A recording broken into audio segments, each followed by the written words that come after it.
I call on Government Order for Day number 1. Appropriation 2015-16 Supplementary Estimates Bill, second reading.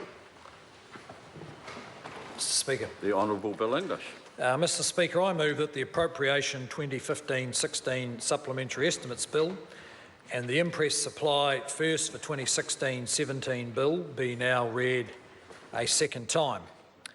Mr Speaker, just to explain the technical role of this bill, the Supplementary Estimates Bill relates to the financial year that ends on the 30th of June 2016, that is in this week.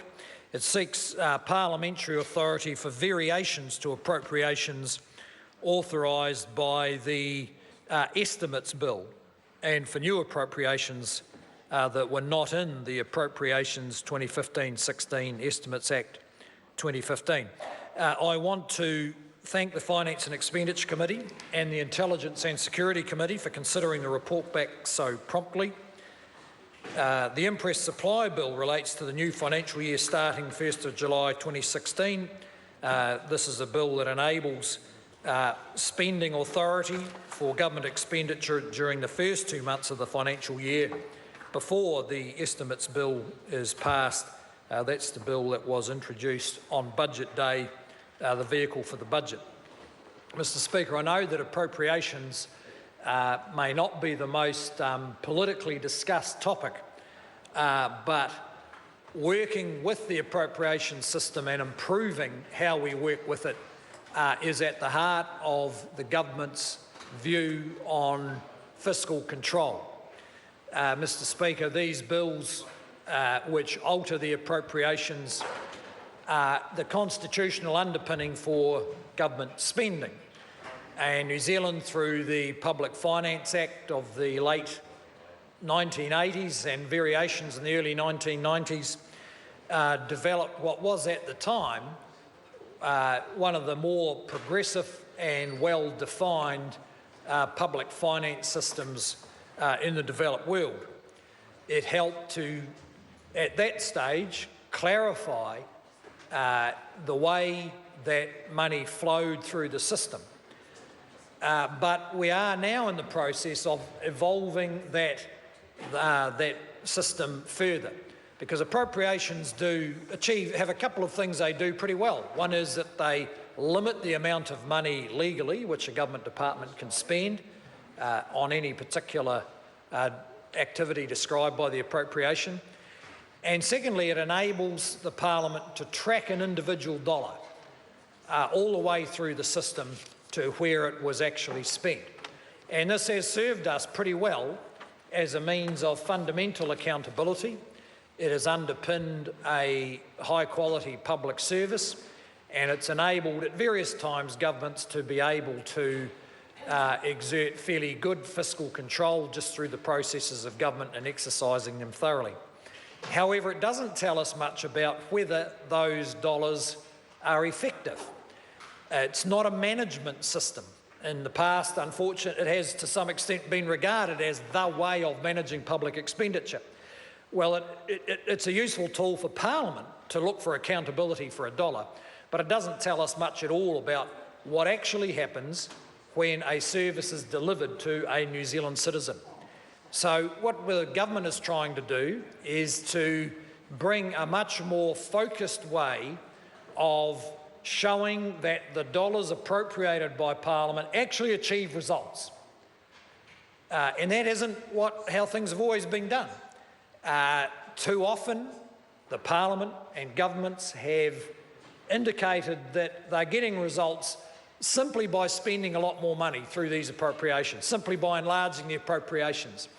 Well, we've learned, having had big surges of spending, particularly from about 1997 through to 2008, huge surge in government spending with no appreciable impact on the problems that spending was addressing. And not because I say so, it's because the Salvation Army in 2008, oh, now they're getting excited. The Salvation Army in 2008 essentially said, despite spending all this money and what must have been a bit of a nirvana for those who believed in government spending. Despite spending all this money, they couldn't see any improvement in social measures, social statistics. So the government has set about a very thorough program of focusing on getting results. So when the Parliament votes on these bits of legislation, it is going to be achieving something more than it used to. And that is, it's voting for appropriations that mean we can track increasingly, but certainly not comprehensively yet, whether a dollar makes a difference where it's meant to make a difference. So, for instance, if we're spending $100,000 per bed in prisons, per prisoner, are we having any impact on recidivism?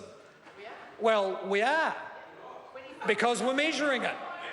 We're measuring it and taking action while we have people in prison to reduce the likelihood that they will have to come back. There's not much point in appropriating more money for education if you're not making a difference to the New Zealanders who most need the benefits of public education. So, and we are. These appropriations are going to be underpinning what has been a successful effort to lift NCEA pass rates. Why does that matter? Not because of the statistic, but because that puts young New Zealanders on the doorstep of further training and further skills. And what is fascinating is that the increase in performance around NCEA level 2 is disproportionately in the Māori and Pacific population, where thousands more of these young New Zealanders are getting to that threshold.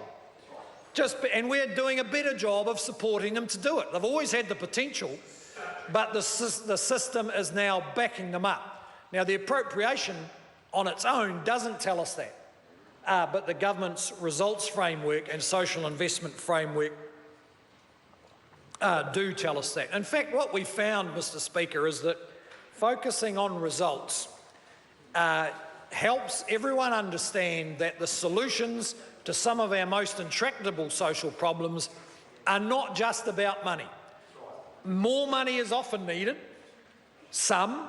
but more often what is needed is a much better knowledge of who our customer is, who are the people we're trying to help, not just in general, but which particular people, which people where, if we're appropriating for another social welfare program, social workers, whānau ora, which people where are they actually happening? That's a good question to have to answer. Can we connect with them? As we're finding with some of these issues around homelessness, sometimes we just can't connect with people who really need help. For instance, families who are scared their children will be taken off them, don't approach government agencies. Families who maybe, for various reasons, have benefit debt, don't approach public agencies. Doesn't mean they don't need help. It just means that our system is too intimidating to be able to deliver it. So, Mr. Speaker, and then a third question is whether or not, when the money is spent, we actually made any difference. Because too often we can spend a lot of money with good intentions on the people it's aimed at, but we can't tell whether we've changed a life. And that's something that's not expressed in the appropriation bill, but matters a lot in the government's focus on spending the money. Are we changing lives, particularly for those people where bad outcomes are so predictable? And our data analysis and use of big data means that we can now have a pretty good idea of the probability, the probability that a person with certain characteristics is going to end up on welfare or in prison, and that enables us to take more action. So, Mr. Speaker, when we pass these bills, it is a technical exercise for the Parliament, an important constitutional one, but it's less and less the case that the appropriations bills and the estimates bills and the Imprest supply capture the government's fiscal control. And of course the government's built up a bit of a record of being able to achieve better results without spending a lot more money. And if I can just give you an indication of that, Mr Speaker, where from 1998 to 2006 governments were spending $2 to $3 billion extra every year, this government's spending about $1.5